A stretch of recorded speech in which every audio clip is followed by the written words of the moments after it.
Estimadas amigas, estimados amigos, hace una semana me dirigí en esta página de Facebook por primera vez mediante este sistema, unos cuantos minutos grabados, y hablamos algo sobre el neoliberalismo y prometí seguir haciéndolo, y es lo que voy a hacer ahora si ustedes me lo permiten. Por supuesto que no voy a poder agotar el tema en pocos minutos, pero voy a adelantar algunos conceptos a mi juicio fundamentales.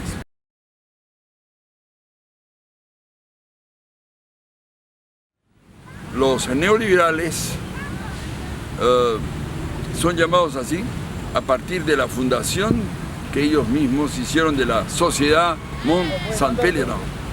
¿Y por qué ese nombre? Porque fue en el pueblo de Saint-Pelerin, en Suiza, donde se reunieron teóricos, filósofos, economistas, básicamente o principalmente alemanes, pero también austríacos y un norteamericano, Milton Friedman.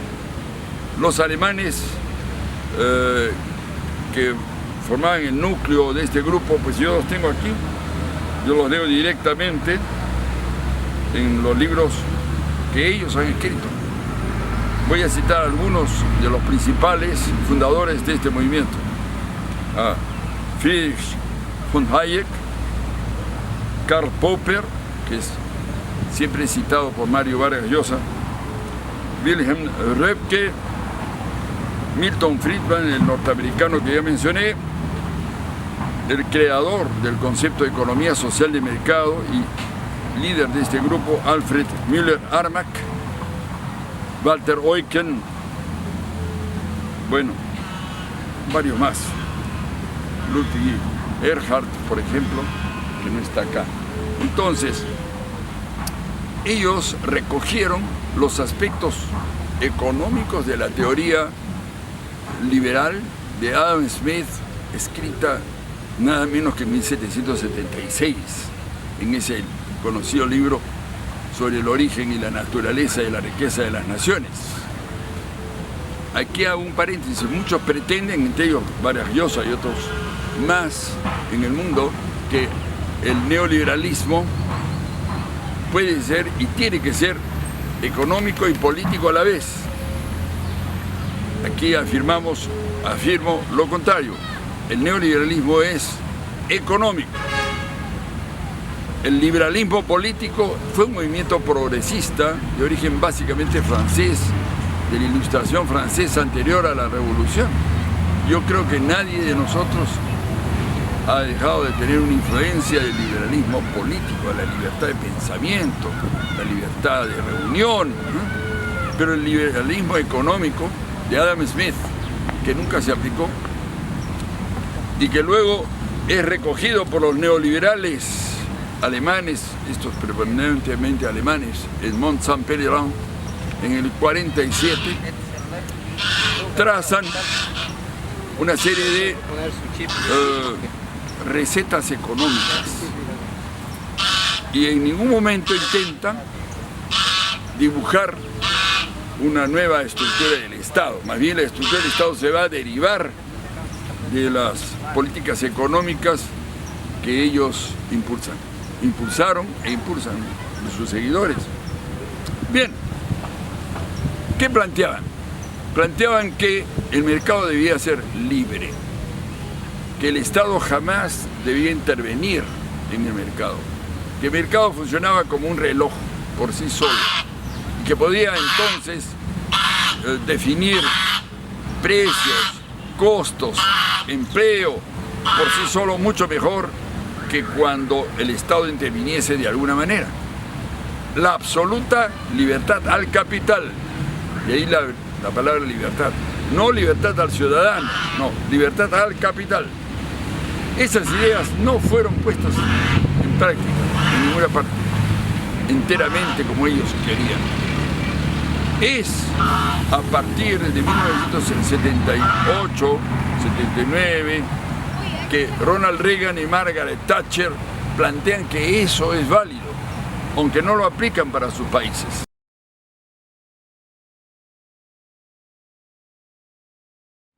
es en 1989-90, que eso es recogido en un documento que se llama Consenso de Washington, elaborado en Washington, capital de Estados Unidos, por el Fondo Monetario Internacional y el Banco Mundial, organismos multilaterales dominados por 4 o 5 países, el predominante Estados Unidos de América.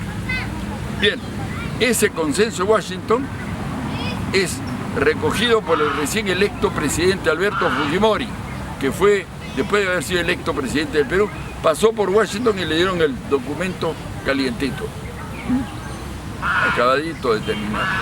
Y es aplicado a rajatabla por él y por los siguientes presidentes del Perú: Toledo, García, que se ha convertido en un neoliberal extremo, ortodoxo, y Humala. Bien, por eso es que es importante hablar de este tema. Y ellos plantearon cosas, aquí tengo sus libros, escritos por ellos, que son interesantes, y yo no puedo sino resumir algunas ideas centrales. Dicen que aquello de buscar a toda costa la ocupación total, el empleo total de un pueblo, es absolutamente inútil e innecesario, además inconveniente, así como lo oyen. Esto no solamente lo dijo Eucken, lo dijo también von Hayek, que fue asesor de Pinochet en los primeros años, y Müller-Armack, el fundador de este grupo. Dicen por ahí también, yo lo voy a citar porque no deja de ser sorprendente para quien lo escucha: el moderno problema de la libertad está íntimamente unido con el de la dirección del proceso económico moderno. En otras palabras, ellos identifican libertad con proceso económico moderno. Eso es el concepto filosófico de base del neoliberalismo. A partir de ello se construye todo un conjunto de concepciones. Por ejemplo, si la libertad de mercado debe ser absoluta, entonces, y el Estado no debe intervenir jamás, no puede haber planificación, ni nacional, ni regional, ni local. Y eso es exactamente lo que ocurre en el Perú desde hace 24 años, donde se viene aplicando esa teoría. Si adicionalmente el Estado no debe intervenir, entonces, por ejemplo, usted, amigo, ¿por qué cree que no hay farmacias de turno? Los municipios son el Estado también. No pueden intervenir sobre las empresas privadas llamadas boticas y farmacias, decirles, pues 3 de ustedes se quedan de turno como era antes, para que aquel que se ponga muy enfermo a las 3 de la mañana tenga dónde acudir y comprar el medicamento. No se puede, porque el Estado no puede intervenir. Tampoco se puede aceptar en la teoría neoliberal conceptos como empresa estratégica o servicios básicos, que por supuesto muchos aceptamos, como por ejemplo el petróleo, la electricidad, el gas. Debería tener alguna injerencia, no ser estatizada necesariamente, alguna injerencia del Estado para evitar abusos, puesto que son bienes fundamentales. Sin embargo, ¿qué hizo Fujimori? Privatizó la electricidad al 100%. Si tan solo hubiera sido al 49%, yo creo que hubiese estado de acuerdo. Pero lo ha vendido, y es el único país del mundo en que le vendió el 100% de la generación y distribución eléctrica a un vecino, que es Chile. Es decir, generando un problema de seguridad nacional. Bien, pero el gas producido en La Pampilla, que costaba 6 soles cuando era de Petroperú, ahora ¿cuánto cuesta el balón de gas doméstico? Alrededor de 40 soles. ¿Es un éxito o un fracaso? Eso es un fracaso. ¿Y de qué se deriva el fracaso? De haber privatizado al 100% La Pampilla por Fujimori. También a los chilenos, que luego lo vendieron a los españoles actuales propietarios, Repsol. Bien. Así muchos otros ejemplos que no quiero, abundar, no puedo hacerlo en este corto periodo. Pero sin duda, el consenso de Washington, que mencioné, fue entregado. ¿Qué cosa era? Un conjunto de 10 recomendaciones de política económica para ser aplicadas en América Latina. Y Fujimori las aplicó a rajatabla. Y luego vinieron Kuczynski con Toledo a rajatabla. Kuczynski va a ser candidato a la presidencia, sí. Y Alan García a rajatabla, iba a ser candidato a la presidencia, ya lo dijo él.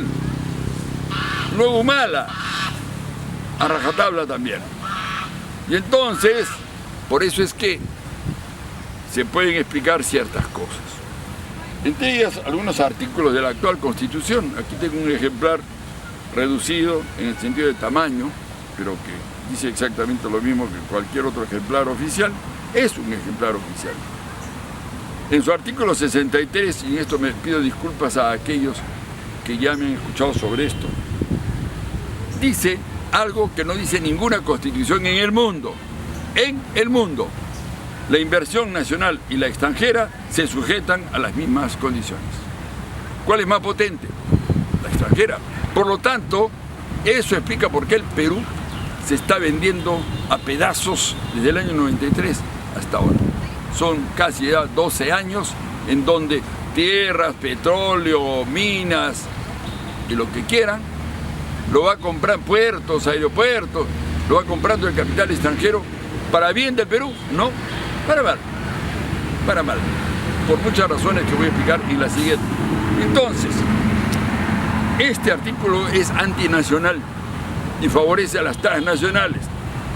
El artículo 62, en su segundo párrafo, dice algo espantoso, y es que durante la época de Fujimori, también de Kuczynski Toledo, también de Alan García y ahora de Humala, se han firmado contratos con empresas privadas a espaldas de la población.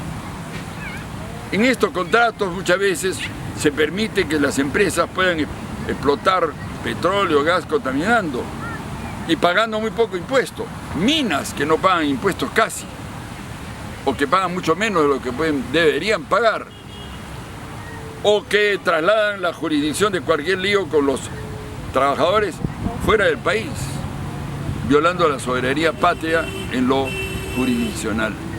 Pues bien, esos contratos no podrán ser modificados mientras sea válida esta Constitución, porque ellos, los neoliberales que controlaban la Asamblea Constituyente del 93,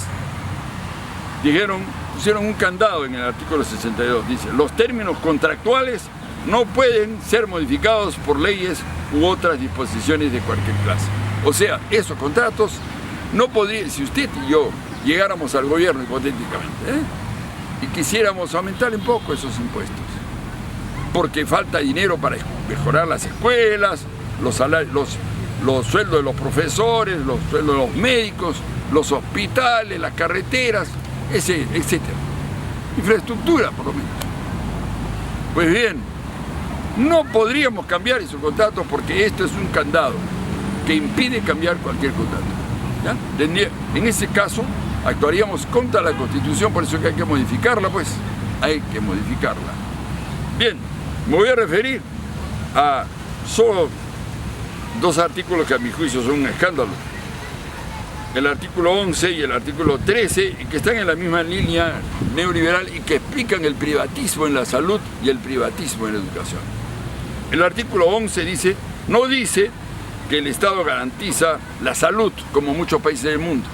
No, dice, garantiza el libre acceso a prestaciones de salud y a pensiones.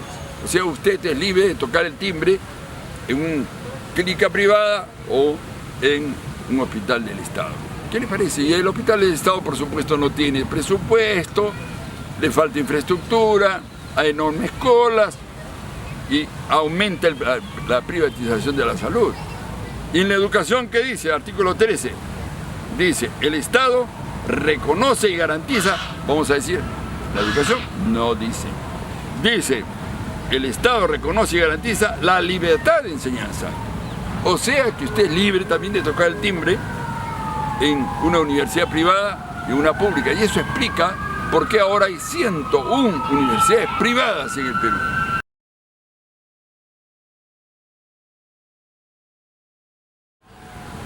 En otras palabras, el neoliberalismo como doctrina económica impuesta al Perú al 100% no se sustenta en la defensa de los derechos del ciudadano, no, en los derechos civiles, políticos, sociales, económicos, culturales, no, o ecológicos. Se sustenta en el lucro y lo dicen abiertamente. Yo creo que me he extendido demasiado, pero quizá en la próxima va a ser la última en que me refiera a este tema del neoliberalismo para poderme referir a otros temas. Pero en realidad, esta es la madre del cordero. Por aquí podemos comenzar a explicarnos por qué es que no hay industrialización en el Perú y muchas otras cosas más. Muchas gracias.